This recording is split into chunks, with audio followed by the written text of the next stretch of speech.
morning. Good morning. We are getting on within 10 seconds of each other here. So Oh, how's life in Ohio? well, now that we're back in Ohio to stay for a month and a half or so. Yeah. So where were you this week? This last weekend was Pittsburgh. Okay. So there's a surprise 40th birthday party for one of Elaine's nieces. So Yep. that was fun. So was it a surprise? Well, yes, it was a huge surprise because the birthday party was being held like 2 months in advance of her actual birthday in order to surprise her. But it was actually her actual mother's birthday. Oh. So when Okay. she gets led down we were in a place called Bakersfield in downtown Pittsburgh. She was led into the basement, and there was this big surprise, and she's trying to figure out what's going on. She just can't. She can't get her head Can't get her arms around it, huh? It's for her, not her mother. Okay. So she was absolutely just shocked and definitely surprised the heck out of her. So it was a cool time. Well, it's a good thing that your travel this week was probably, I assume, you drove. Yes. As opposed to flying, because we now have a new 4-letter word in technology circles, and it's called Crowdstrike.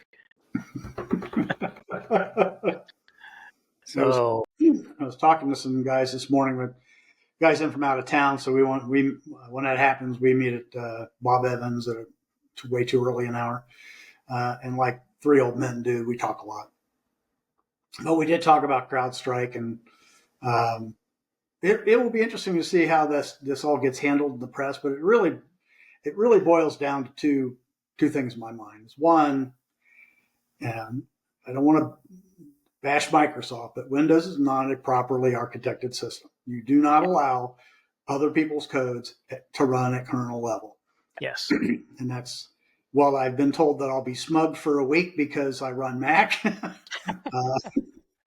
There is a reason why Mac and Linux systems don't allow that. Right. So an operating system needs to protect itself and not let anything else run at that I'd say a high level, which it's inverted number wise, but you don't let it run down in what's called ring 1 or ring 0, whatever it's technically called. But right. you just, that's just not the way you do it. And Windows is just not architected the way that the system would be architected to say, oh, I have this product that's goofing up, but I'll still boot and still do my thing and let you know that this CrowdStrike thing's not working right. Yeah, I suspect that CrowdStrike's going to take the hit on this. I mean, their stock price is off by 30% or something this morning. Microsoft is off a little bit, but a fraction of what CrowdStrike is off. So, but you're right. I mean, Windows has never been a security-oriented operating system because of the reason you just described. It leaves the door open, to the nuclear reactor. And, at some point, I mean, you can't just let a third-party application of any sort grab complete control of the device, because this is what happens. I'm surprised, frankly, it doesn't happen more often than we do. And maybe this is why ransomware exists, because you can get in the back door there and take control of everything. So I don't know. I don't know if CrowdStrike. I assume they will continue on as a venture, but they got a big price to pay here. Oh yeah, and just to finish on the Microsoft thing, it's an attitude. It goes back to DOS. I mean, you started out with a flat memory system where any application could access any part of memory. Yours, theirs, the operating systems. It doesn't matter. And there were maybe practical reasons at the time from a cost standpoint where you just couldn't afford the hardware to provide that isolationism. But that whole idea that that's the way a system can be architected just doesn't. It seems institutional. It just those kinds of things. When you get an institution that thinks a way is a right way and arguably not, it's really tough to overcome that. So, and in CrowdStrike, on the other hand, it's obvious that their quality control was totally messed up. Yeah. It doesn't sound like this update would have worked on the first machine they tried it on. From what I've read, it's like, pretty much every machine that got touched, it started blue screening of death on. So why you would allow an update, particularly a kernel level update of any kind, to get out there without the extensive testing? It should have been caught so quick. So it'll be interesting to see what actually happened today. Well, we tested it, but we didn't test it in the right place, or but what we tested wasn't what we actually rolled out, or, and it just smacks of there were some human beings not following process. Yeah. No, I totally agree. And it's like, I hope we get a better explanation out of CrowdStrike and Microsoft than we are out of the Secret Service. So, so I just don't understand. I mean, Crisis Management 101 basically says be open, be honest, accept blame, be contrite, all of those sorts of things. And, here are, so I read this morning actually that, Delta Airlines is still struggling to recover from this. And mostly it's affecting their pilot and crew scheduling application. So when a flight gets canceled or moved or delayed, they don't know who to staff it. They don't know where people are. So it all becomes everybody dial in, and it becomes a manual process. And, and of course, the government steps in, and Pete Buttigieg, starts threatening Delta. And it's like, while we're fixing this, probably isn't the time to start threatening me. It ain't like we're dragging our feet and, Pete Buttigieg called, let's go work on this. I just don't understand the grandstanding and how it's helpful at all to anything, because it makes Buttigieg look like an idiot, I think. Well, I mean, that's not hard for him, but yeah. So we got impacted by it. Did you? On our trip to Pittsburgh. So we always fill up at the last Speedway station on I-70 East before we get into West Virginia and then Pennsylvania. And if we fill up there, then we can make the rest of the travel back and back to Ohio on that tank of gas. Okay. And gas in Pittsburgh is usually about a quarter more tax because of taxes than it is in Ohio. State taxes. Yeah. But I'd rather pay my taxes to the state of Ohio. But in any case, we get to the Speedway, and there's signs everywhere, cash only. Yeah, right. And the ATM's down. Oh, geez. So now there are a lot of people I know that this would be very impactful, but Elaine and I carry cash. We just do it. Can't say all our kids do it. Right. So, I know that, particularly her sons, if they had gotten in that position, they would have hopefully had enough gas to go wherever they really needed to go. Right. But it was an interesting reminder of just, you got to be careful trusting, the technology. And it's not just something like this. The internet could be down or whatever, lots of other situations. But, particularly when we travel, and particularly to Pittsburgh, we usually carry a couple $100 because we like to pay with cash at bars and whatever. But thank goodness we had cash on us, or we would have had to have gone to Pennsylvania to fill up, which is something we really wouldn't want to do.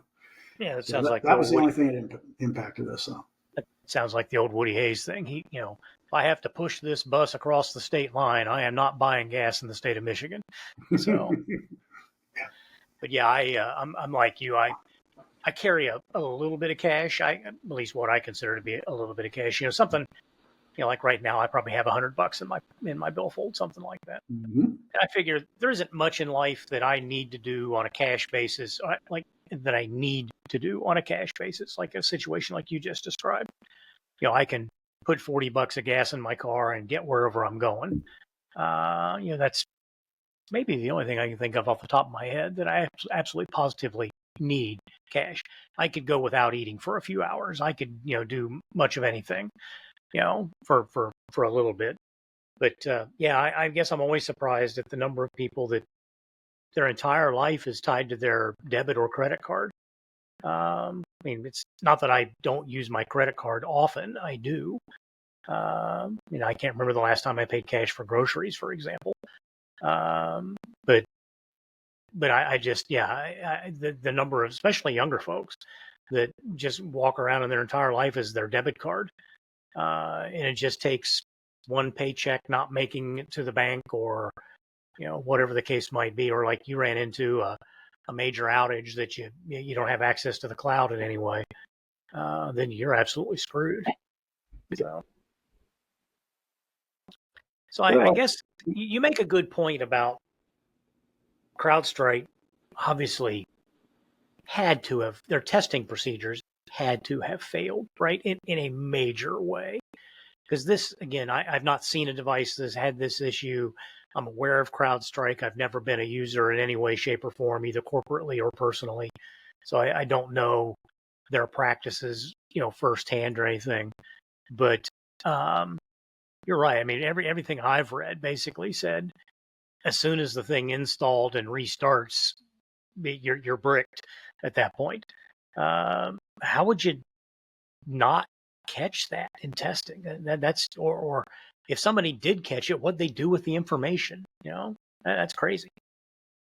Yeah, years ago we had we were outsourcing a data center, and we shared a very large disk array with a number of other companies.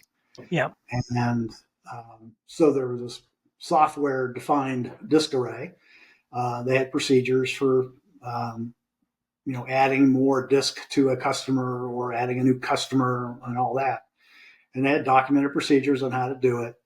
And it involved, one person putting it together, signing off on it, and then another person reviewing it and signing off on it. Because a person can make a mistake, it's a lot less likely for two people to make a mistake. Well, they didn't follow it. The first person grabbed an old configuration. The second person did not even really bother to check it. It just kind of like, yep, I approve it, not doing their job. And when that configuration went into effect, all the disk and how it was mapped was shoved back like 6 months old or something like that. And that was where our SAP system was sitting. right. And hence our SAP system started to go nuts. And it took a while to figure out what had happened. And after to your point, that's not the time to go blame people for, oh, you screwed up and we're going to publicly berate you for doing this. Not the time. We need to get our system back up. Let's focus on that. We'll focus on figuring out and anyone's to blame or what's to blame later.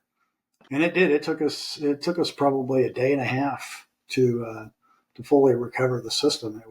It was probably 6 hours of figuring out, okay, what just happened? Why is and then we find out it's just not our system that's going crazy, but all these other companies' systems are going crazy. And root cause was, determined pretty quickly. Things were put back, at least the mapping was put back, but then everybody had to recover their data, which in our case, that wasn't very extensive. Go back to the backups and restore that and roll forward log tapes and do all that. It was a real fun day and a half or so. But it all boiled down to somebody just not following a procedure that was created to catch mistakes just like that. Yeah. And I think that's probably what happened with CrowdStrike. Well, it's interesting that we're talking about this troubleshooting in my Molly Maid business. We've had a couple of issues with our point of sale system the last few days where new leads that come in, we're getting 3 and 4 email notifications for the same lead. There's only one lead there, but we're getting 3 or 4 email notifications. And I had submitted a ticket yesterday on this, and all morning they've been testing this. But last night they implemented a new fix, and it's a, I'm going to call it a client server application. There is a component that runs inside of Chrome on my machine, and then there's a component that runs on a server in the background. And the portion that generates the emails is a server side thing. And says, we fixed this with a new release last night. And it's like, okay, maybe. But I'm still getting notifications this morning after the fix has gone in. And they're telling me to refresh the client side of this. And it's like, I don't think that's where the emails are coming from. Matter of fact, I know it's not where the emails are coming from. This is a server-side task that's generating these emails. So I'd be interested, which is what I was just typing while you were talking a minute ago, that answer. So it's like, I'll be curious to see what their answer is. Yeah. So much for testing. So anyway. Yeah. So 6 weeks, you're headed to Texas. No, next is Buffalo. Back to Buffalo. Okay, back to Buffalo. They'll be playing their third football game, I think, versus the University of Massachusetts. Okay. So that'll be the first college game we'll go to. And then we'll come back, and about 5 days later, we'll head down south for 2.5 weeks. So that'll be that's something we've never done before. We've just never said, oh, hey, let's go. We're going to go to Pittsburgh for a day, then we're going to go on to Gettysburg for a couple of days, then Monticello, and then Myrtle Beach for a couple of days, and then Hilton Head, and then come back through Charlotte. So it's 2.5 weeks. We'll just pack up the car, and we'll have places we could do laundry along the way, which is good. So we won't have to go too crazy. But we've never done a trip like this. So it'll be interesting to see whether or not it'll be something we'll do again, because it's very possible that, we'll come back and go, oh my God, that was so hard. Yeah. I'm not doing that. Let's do that. Yeah. Well, you might check in with John Langenbahn. I know he was always a big Jefferson fan, and you mentioned Monticello. So I don't know. Actually, he's in your area now, is my understanding, is that they relocated to someplace north of Cincinnati. I don't know where exactly.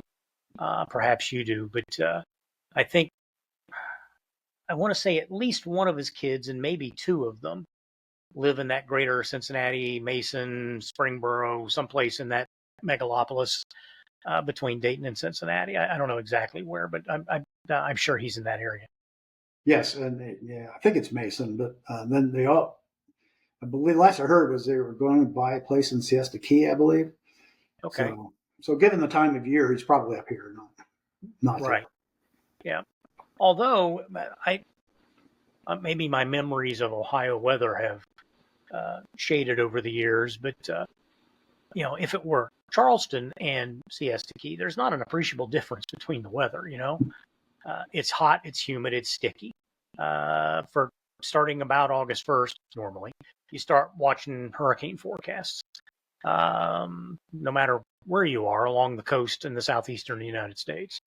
So I remember Ohio being pretty muggy this time of year. Maybe it doesn't stay that way as long as it does down here, but I don't remember it being particularly comfortable playing baseball in August. Yeah, and it every year is a little different, but we had a very hot few weeks several weeks ago, unusually warm. We're now starting to get that more seasonal humidity, but we'll have a system will come through, and we'll have a day or so where the humidity is not bad and temperatures moderate, and then temperature and humidity will gradually rise, and it goes through that cycle. Hopefully, with a little rain shower here and there to keep things growing. It was funny this morning, so I leave my house about 7:15, 7:20 a.m. I go out to the car, the one that sits outside, and there's dew all over it. And I'm like, well, this is weird. Yeah. And then I realized it wasn't so much that dew is odd. It's just I don't get out of the house at 7:20 in the morning. Yeah. By the time you get out there at 9 o'clock, it's all evaporated. Exactly. Yeah. So interesting. It was all right, man. Yep. Good chatting with you as always. Yeah, same here. We'll catch up with you next week. Okay, sounds good. See ya. Take care. Hey, thanks for joining us here at Our 20 Days. We appreciate the time that you invest in our videos and audio podcasts. If you'd like to go to our20days.com, you can join as a member, and you'll be notified every week of new content, and we'd sincerely appreciate that. Thanks, and have a great day.